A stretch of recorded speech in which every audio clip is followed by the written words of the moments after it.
What is up, guys? My name is Giovanni Grande. Welcome back to the channel. If you're new to the channel, you better subscribe. Otherwise, if you don't, I will be very, very angry. Wakarimasu? Yeah, but alright, guys. So today, I'm going to share with you guys what I'm using to learn Japanese right now, what I've used in the past, and I'd like to share my experience with using the things that I've used in the past and why I'm using the things that I use right now to study Japanese.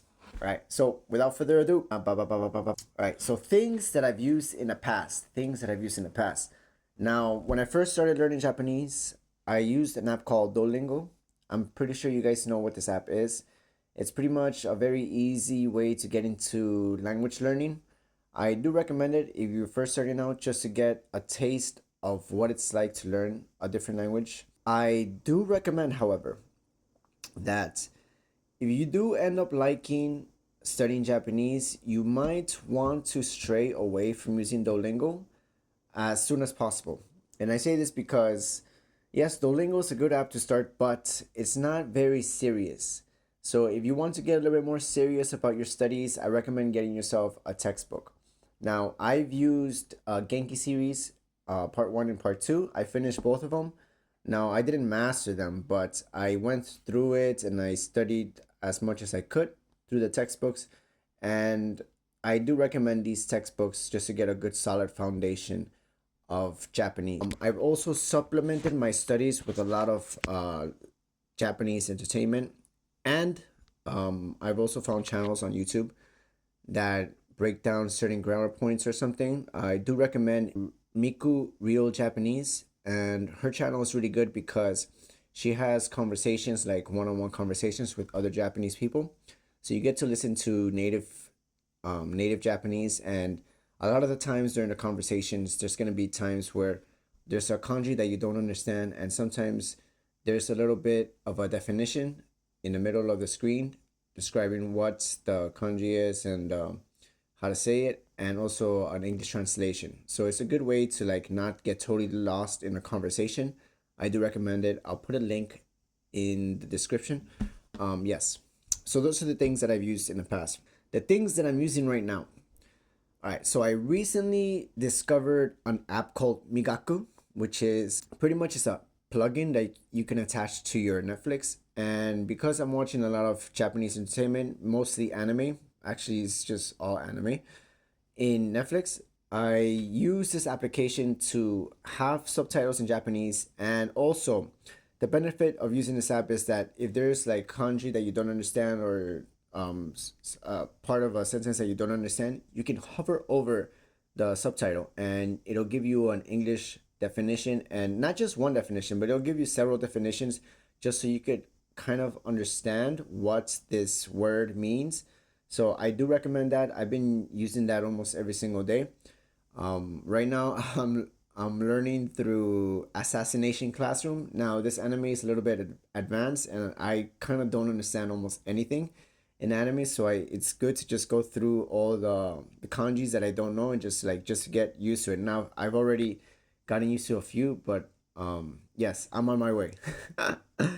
I do recommend Migaku. I highly recommend it. I've only been using it for 2 weeks, but I see myself using it further. So after a month or so, I'll give you guys my honest full opinion on what this application is like. All right. So aside from using Migaku, I've also started watching a lot more entertainment in Japanese. Granted that when you first start learning Japanese, it could be a little bit overwhelming and your brain gets fried a lot quicker. Meaning that right now I can watch a lot of entertainment in Japanese and continue watching without a feel of a burnout, if that makes any sense. So right now I'm watching some fashion channels because my fashion is trash and I want to be a little bit more fashionable in terms of what I wear and how I present myself. So yeah, I'm watching a bunch of anime and a lot of stuff in Japanese, including street interviews. Now, I've been watching interviews as well because I also want to get a taste of how people talk in slang and in a very casual form. So, yes, I've also been using that heavily. YouTube and Netflix with Migaku, of course. Now, to supplement my studies, so right now I've only been talking about my input, but my output.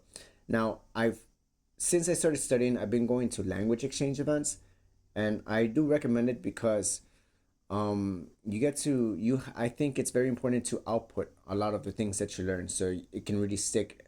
And I recommend an app called Meetup. I've been using this application for almost 2 years now. I also host my own events through this application, so that's something that maybe that you want to try to build a community around your language learning. But yeah, I recommend Meetup, and it's a good way to meet people and learn the language that you're learning. Learn the language that you're learning to speak the language that you're learning. All right. So the last thing that I'm using right now, um, now it's not really a tool, but it's more like a mindset. I would recommend highly to just put yourself in a position to speak Japanese as much as you can. And although there's gonna be times where you'll feel embarrassed about not understanding, and I think that's totally okay. That's part of the learning process, in my opinion. Because even if you have bad experiences or good experiences, these experiences get tied with definitions and meanings through the language that you're learning. So I recommend as much as possible for you to get outside and speak Japanese, and host events or like make hangouts and stuff, invite people out, and just keep doing it as much as you can. And if people don't want to hang out with you, I recommend that you just keep going. I keep asking people, and just it doesn't matter if like you get embarrassed or anything.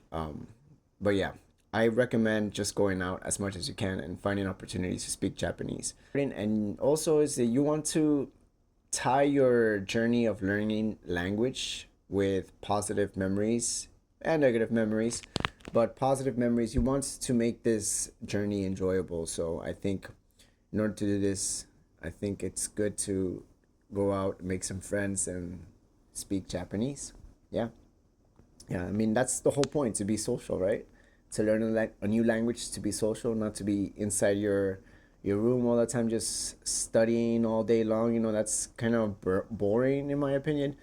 Um, I highly recommend for you to go outside and meet some people, be social, be social. Don't worry about embarrassing yourself. Just go outside and have some fun.